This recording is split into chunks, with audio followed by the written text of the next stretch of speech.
Interest rates and inflation are out of control. Is your credit card debt also out of control? It's time to resolve your debt and take back control for a lot less than what you owe. If you have $10,000 or more in credit card debt, then you need to call us right now. Debt Fix Pros can significantly reduce the amount you owe, and you could be debt-free faster than you think. I knew we had to do something. Our debt was growing. It was getting out of control, and we just didn't know what to do. We saw an ad for Debt Fix Pros. We called, and they showed us how fast they could get us out of debt. It really was amazing, and now we're back in control. Call now, and we'll show you how easy it is to fix your debt. The call and consultation are free. Call Debt Fix Pros right now at 800-479-3522. That's 800-479-3522. 800-479-3522.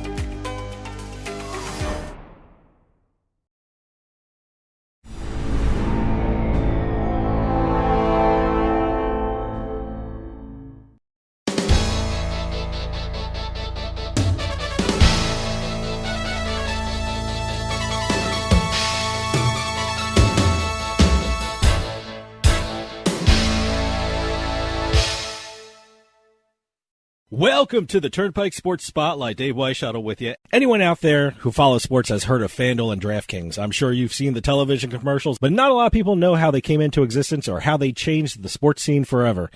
But now there's an amazing book that documents the evolution of these two companies, written by Sports Illustrated senior editor and writer Albert Chen. The book is called $1 Billion Fantasy, the high-stakes game between FanDuel and DraftKings that upended sports in America. And we are lucky to have Albert Chen on the phone to talk about it. Albert, thanks for joining us. Oh, thanks so much for having me. Albert, we were talking off the air, and I told you this is a fascinating book. What motivated you to write this?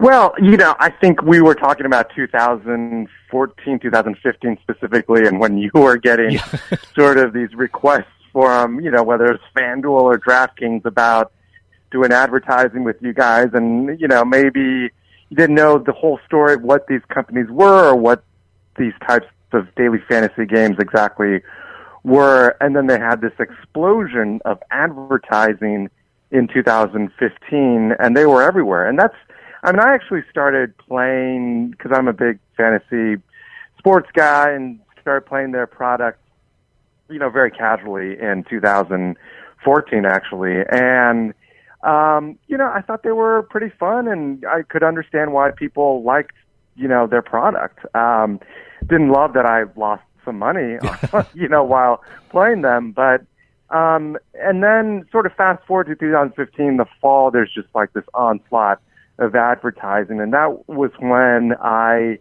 had sort of developed some relationships with the companies, because I did a story for Sports Illustrated in 2015 as the industry was on the rise. And then in 2015, when the explosion happened, then it seemed like, okay, well, maybe this story's getting big enough for a book. Like you said, before I got the copy to read these commercials, I didn't know what daily fantasy sports was. And when I heard of fantasy sports, I always thought about a group of guys in August meeting in a bar to do their season-long fantasy draft. So that was my concept of fantasy sports.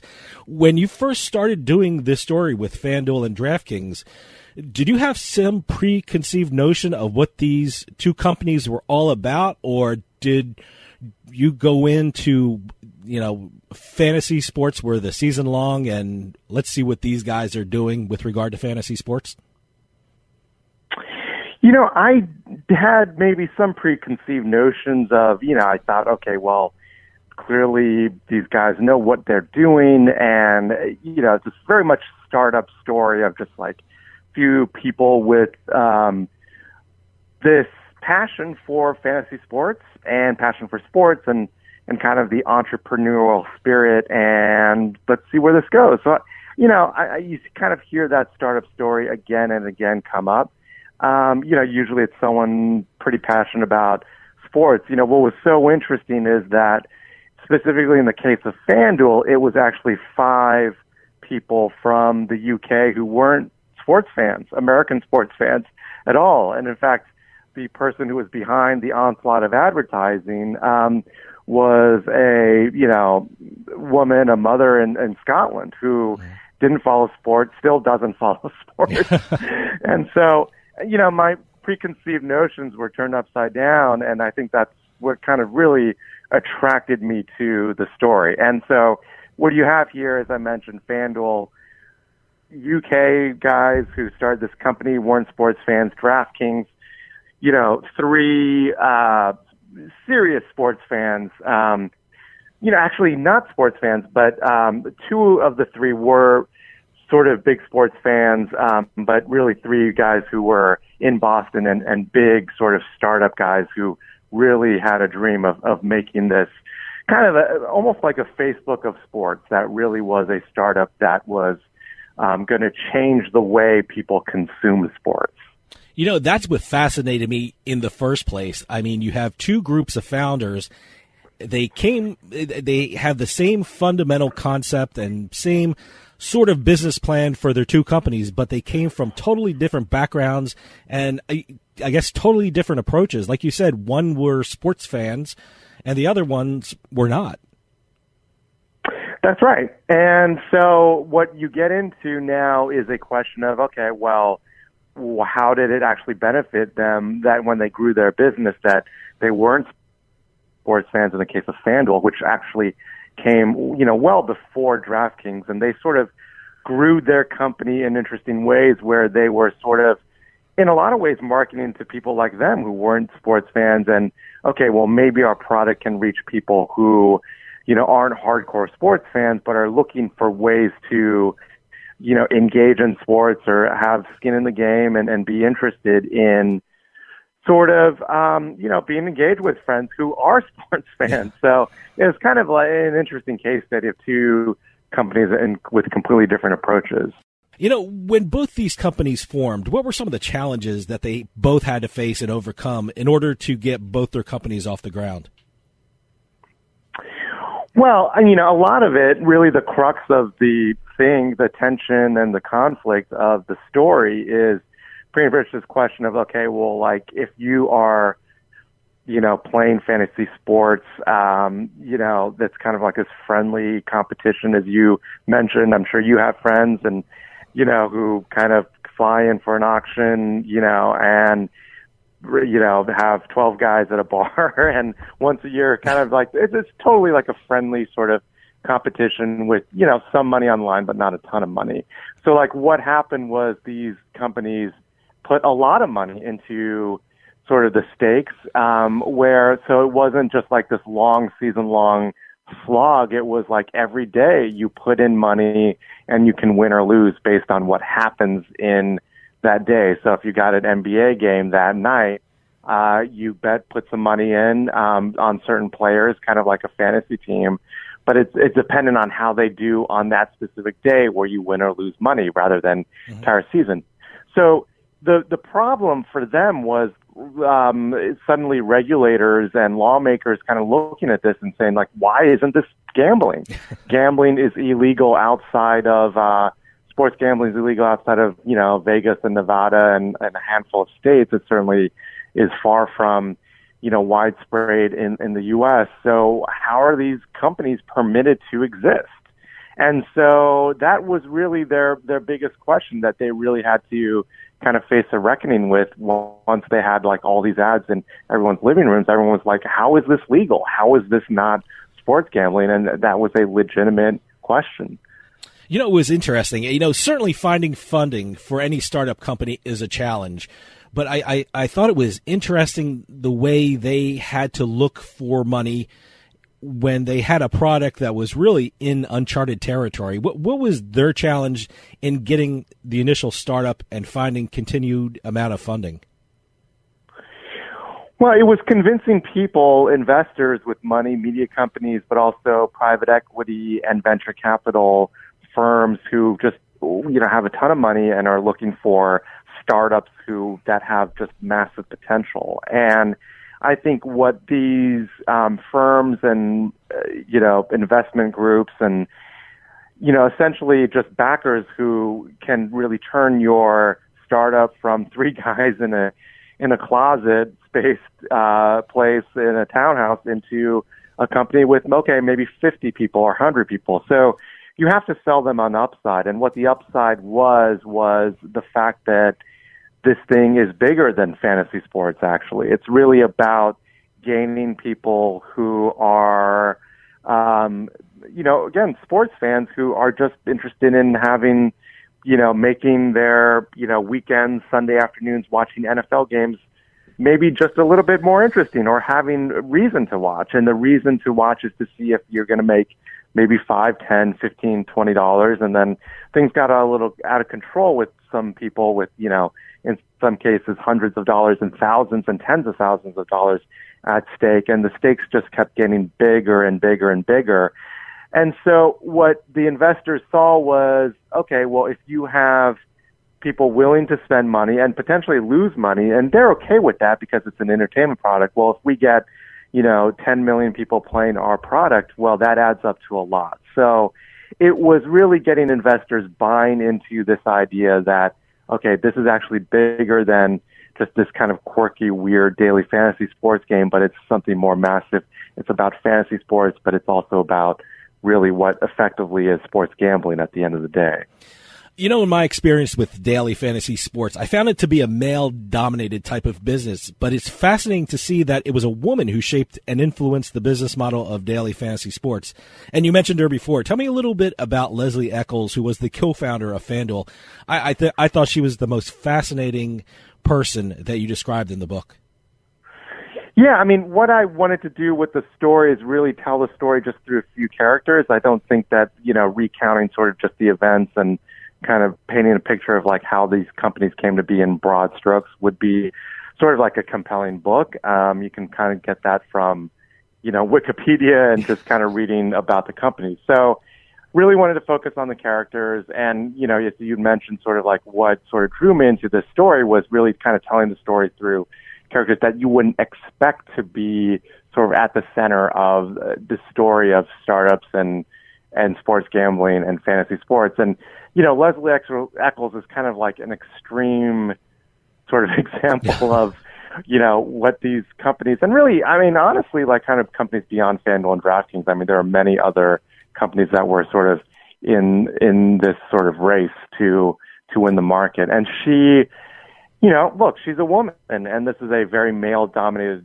industry, and you're not just talking about fantasy sports or even just like, even the venture capital world, kind of sort of heavy on sort of, male-dominated space. So, she's former consultant, not a sports fan at all, but what she really was hyper competitive. And so the real tension of the story, and that's why things kind of spun out of control in terms of the competition between DraftKings and FanDuel, was her competitive nature. It's saying that, like, we're going to beat DraftKings, we're going to be number one in this. And so she led the marketing campaign pretty early on, and things kind of spun out of control from that. And yeah, I mean, it's really interesting how just like the decisions of just like a small group of people really dictated the fate of these companies and this industry, and ultimately kind of, made an impact on sort of the larger landscape where we are now today. For someone who actually read the commercials and was asking producers, like, wow, I've never seen this many commercials come at us. I had to read 3 commercials an hour. What they did was they set up an account for me. They put some money in the account, and every commercial I had to read a script, and then they had a section where tell the audience Dave's personal experience with FanDuel over the weekend. I was like, wow, boy, it's pretty extravagant. But that was Leslie, right? She thought that, well, if you hear sort of someone's personal experiences and them recounting, hey, I won, $50 over the weekend, you can do that too. I never won. That was the problem. Yeah, but, you probably could see how the ads were pretty effective. while reading your book, I felt this tension that I'm sure the two companies felt about whether what they're doing was legal and considered gambling. I'm from New Jersey, and during that time, I was watching my local news because New Jersey was going through the court system to get sports betting legal. And without fail, the local news, let's go to a break. And without fail, there'd either be a FanDuel or a DraftKings commercial. And I think a lot of people thought, well, we're going through court and they're gambling right now. They're doing gambling commercials, but New Jersey has to go through court to actually do what these companies are doing. I mean, inside both these companies, was there a fear that what they were doing could end in an instant?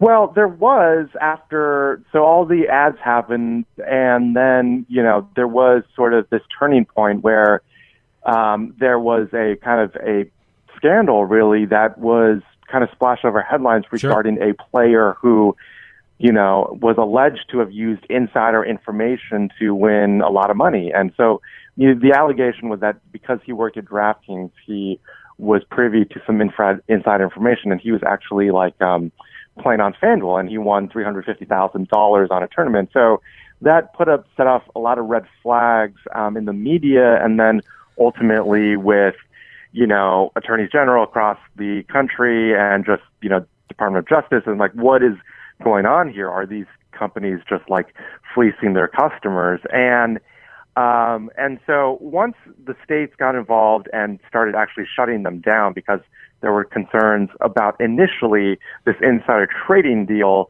which turned out to be, in that specific instance, there was an outside firm that determined that this was not, something problematic actually did not happen. But there was this kind of issue of employees playing these games on, their rivals' apps. So it was kind of like a strange dynamic that was going on. So that was the red flags of just employees winning a lot of money playing daily fantasy games. But then once the regulators got going, they were shutting the companies down because they viewed them as illegal gambling operations. And that's when it got really dicey for the companies. And it was life or death, waking up every day in late 2015, early 2016, and sort of wondering where this was all going to head. Within the companies that okay, they were shut down in New York State, shut down in many, many states. Actually, it began to snowball. And that's when, it actually seemed likely that both DraftKings and FanDuel were not going to exist because there was no revenues. There wasn't really sort of any way that these companies were going to make money. So, it was really, really, really dicey there for a while.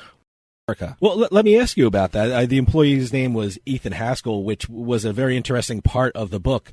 Were the states heading that way anyway? And did the incident with Ethan Haskell just accelerate the situation? Were they headed in that way in terms of really regulating and taking a hard look at these companies? That's a great point. I mean, I do think that it was inevitable, and I think there was probably there was certainly arrogance on the part of both companies, thinking that, we're just going to spend a ridiculous amount of money and, just bulldoze everyone. And this idea that they could just splash their ads everywhere and assume that everyone would just be fine with it was definitely pretty, really arrogant. And they would sort of admit that now. In terms of the employees, that was just a tremendous oversight on the company, part of the companies, where they just did not really sort of see this as a problem, when clearly, just from the outside looking in, if you have employees making more money winning, these massive prizes than they were making at their day jobs, at the fantasy companies themselves, that is certainly would seem like a huge problem to you and me, but things were just moving so quickly where they just wanted to grow that they just overlooked this. But yeah, absolutely. I mean, if it wasn't going to be Ethan Haskell, it was going to be something else, for sure. One of the epic battles that FanDuel and DraftKings had to fight was in New York. For those who don't know, what was New York's issue with regard to daily fantasy sports? And it seems like it's still going on in the courts of New York. What's the status of daily fantasy sports in the state of New York? Well, you're exactly right. I mean, that's sort of where the main drama played out, was in the state of New York in terms of, because, obviously New York State is a big state, and, whether they were going to be allowed to operate in New York was really ultimately going to determine sort of the fate of the companies and what their really, viability was going forward. Eric Schneiderman, the Attorney General for New York, shut them down in, I believe it was November 2015.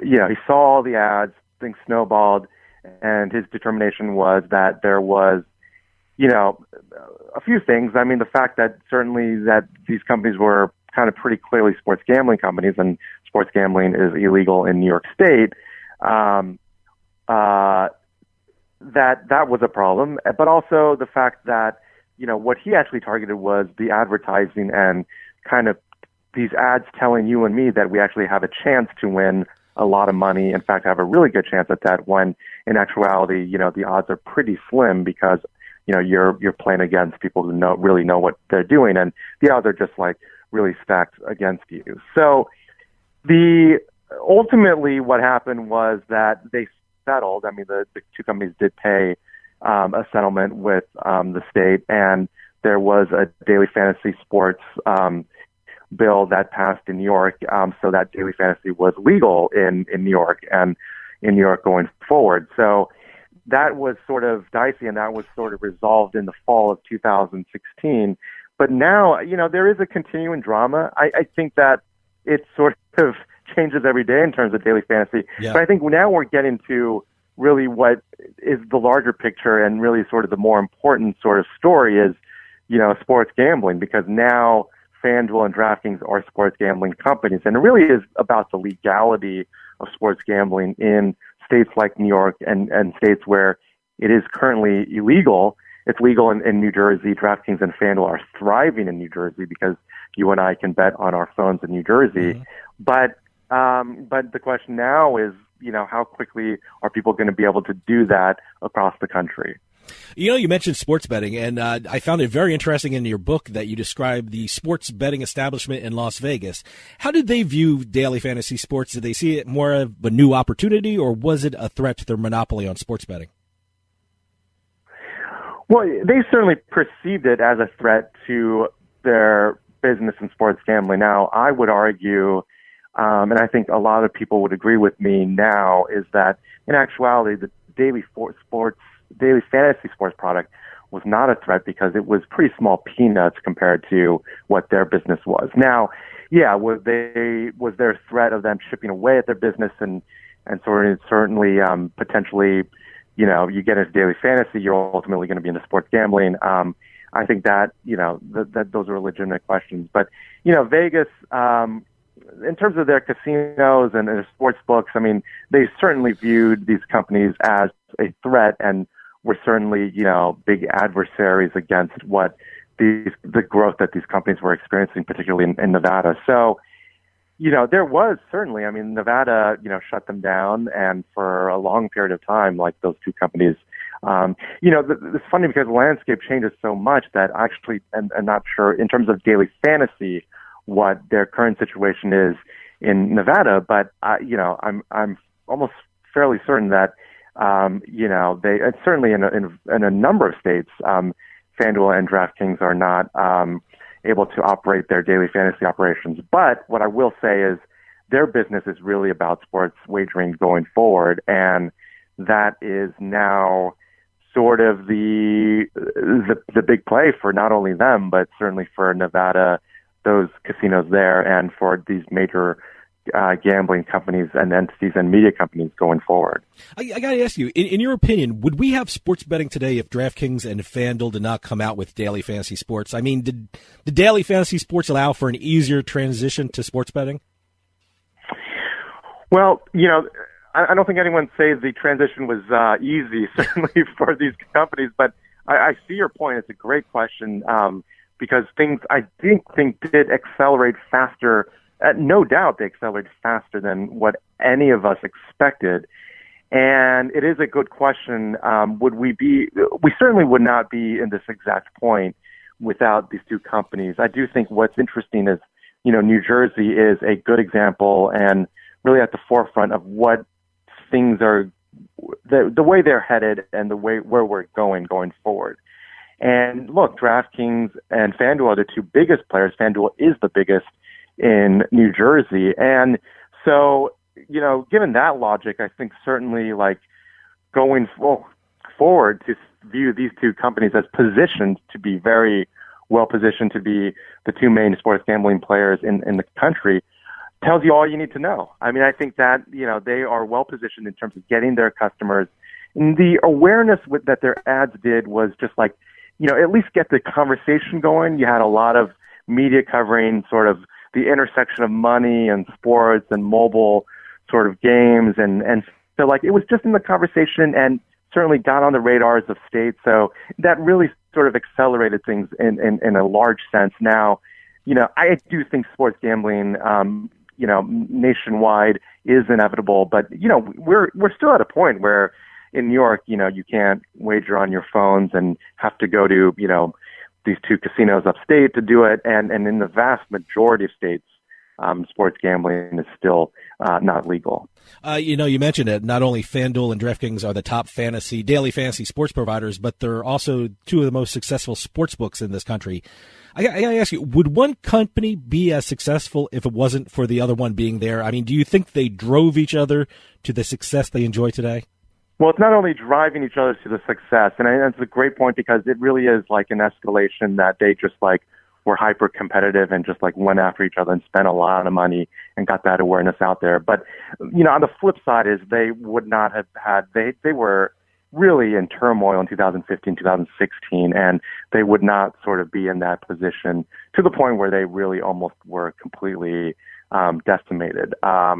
And they wouldn't have been in that position without sort of the hyper competitiveness between the two.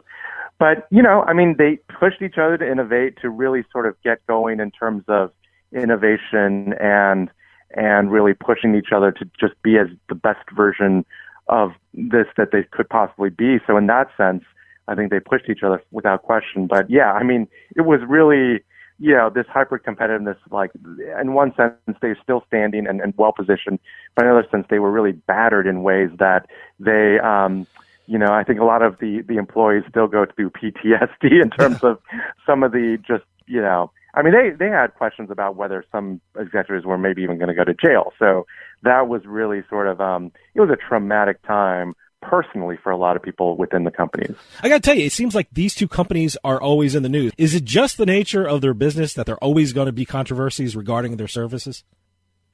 Yeah, look, whenever money's involved, there's going to be controversy. And I think like the main controversies going forward, these two companies and every gambling entity is that's really sort of, I think, what next wave of problems is like, how is this going to affect, people's lives and potentially like damage people's lives? We know that it's good for teams in the sports industry. There's a lot of interest and that's great for a lot of people. And there's a lot of people who are going to make a lot of money. But I do think there are going to be a lot of negative effects. And I think that people who bring up those points, as long as they know what they're talking about, have really good concerns. Albert, we're running out of time, but I want to remind everyone the title of this amazing book is $1 Billion Fantasy, the high-stakes game between FanDuel and DraftKings that upended sports in America. Albert Chen, you wrote a fascinating book, and I urge everyone to pick it up because you will not be able to put it down. Albert, thanks for joining us. Oh, thanks so much for having me. Really appreciate it. That'll do it for us this week. We'll see you next time on the Turnpike.